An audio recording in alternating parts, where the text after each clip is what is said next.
Now, we need a process to follow when we're selling. Wouldn't it be great if there was a process you could follow that would maximise your chances and lead to lots of successful sales? And there is, and that's what I want to tell you about now. And then we're going to look at the detail of the steps of this process throughout the whole rest of this course. Now, I'm actually going to show you two processes now. I'm going to show you the old process of selling and the new process of selling. The old process of selling, I think, is worth knowing about so you can see how not to do it. It is fascinating, though, because a lot of people still use the old process of selling, and yet it's terrible. So this is the old process of selling in this diagram here.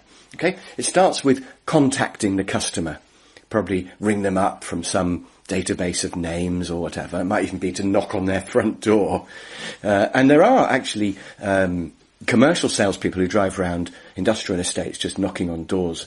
That strikes me as very inefficient. I'm not sure if I agree with that as a process, but anyway. So you contact the person first of all, and then the first thing you do is you qualify them. You work out, are they a suitable potential customer? Remember, this is the sales process I don't like. So the second step is to qualify. So, for example, if it was a Windows salesman, they'd ring you up and they would ask you certain questions to qualify. They would ask you, do you own the house? Because if you're renting, you're not worth pitching to. Do you own the house? And then they would ask you, have you had your windows done already? They're the main two things they want to know. If you own the house and you haven't had your windows done, you're a potential customer. There's one other qualifying question they sometimes ask, by the way, which is, are you married? Because they know from experience that if somebody's married, you've got to see both halves of the couple.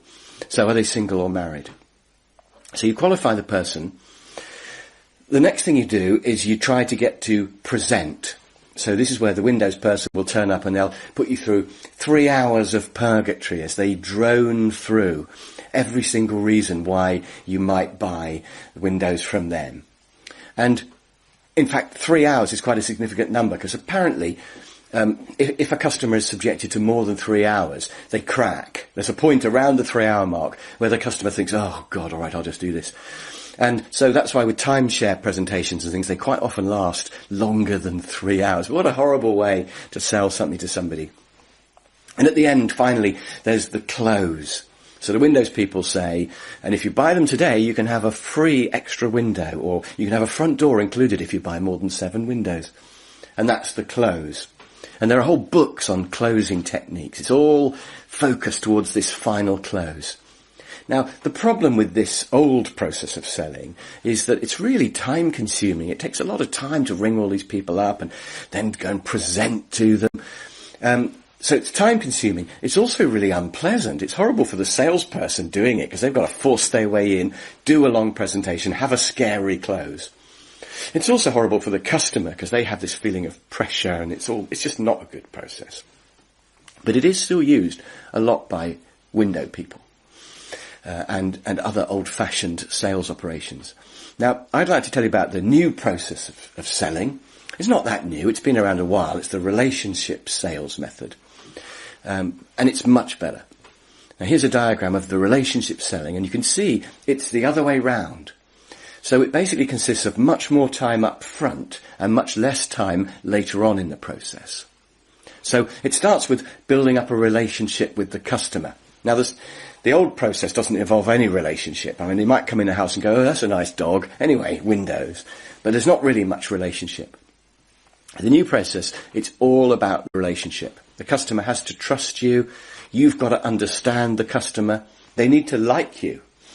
So there's a whole lot of relationship stuff that we're going to look at in detail on this course. And that's the first step, build a relationship with the customer. Takes a bit of time, but it makes everything else easier later. The second step is to identify the needs that the customer has, to diagnose what their problem is.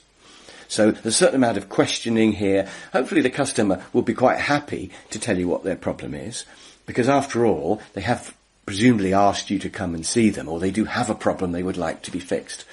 And if they like you, they're much more likely to tell you what their problem is. And you mustn't assume that you know what their problem is. You can't tell till you talk to them. So the guy who comes into the BMW dealership driving a Volvo estate, what sort of car is he looking for? Now, you might assume he's looking for a big, safe estate car. But no, maybe that's not even his car. Maybe he's bored with his car. Maybe he's having a midlife crisis and he wants a sports car. Maybe he likes the size of it, but he wants something that's faster. You just don't know. So there's a bit of diagnosing. It's easy enough, by the way, just to say what sort of car are you looking for? Or what do you like about your Volvo? What don't you like about your Volvo? So it's easy to diagnose. So the second step is to find out what it is that they need.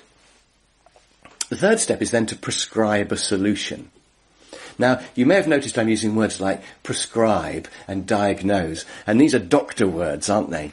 And this second process is really like being a doctor. Ideally, you would have a doctor who you like, who finds out what's wrong with you, and then who prescribes a solution and says, what you need is this. Wouldn't it be awful to have a doctor who did the first thing? The contact qualified, prescribe, close process. Imagine a doctor saying, right, what's your name again? Now, are you ill and have you got money? Great. Well, let me present these special red pills. Designed by NASA, easy to swallow coating. They cure everything. Whatever's wrong with you, they'll cure it. Yeah, don't worry, they're brilliant. And if you buy them today, you can have the big bottle for the price of the small one. Now, I don't know about you, but I would worry. I think that would just be the worst doctor ever. So what we want is a doctor who builds up a relationship with us, who we feel cares about us, who knows and understands us. And by the way, we don't always get this these days with the pressure that the NHS is on. 6 minutes per appointment, I think it is, with GPs. So very hard for a GP to build a relationship, and I think that's a problem. Then they diagnose, find out what's wrong with you. Then they prescribe a solution. The last step of the process is just to take the order. There shouldn't be any difficult closing required. Because if your customer likes you, they've told you what they need, you've shown them that you can do what they want, why would there be a problem? There shouldn't really even be any objections, although there might be a bit of objection handling. It could be when you prescribe the solution, they say, but I don't have the money for that, or, I don't like swallowing pills or whatever. So there might be something that you didn't discover early on. You should have, but if there is something you didn't discover, there might be a little bit of objection handling before you take the order. But really, taking the order is routine, or it should be. So you may not think of a doctor as a pill salesman, but in a way they are.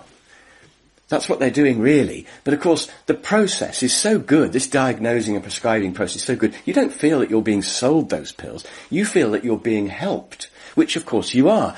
And it should be exactly the same with a salesperson. So if I go to see a customer to sell them a training course, I don't ram some course down their throat that they don't want.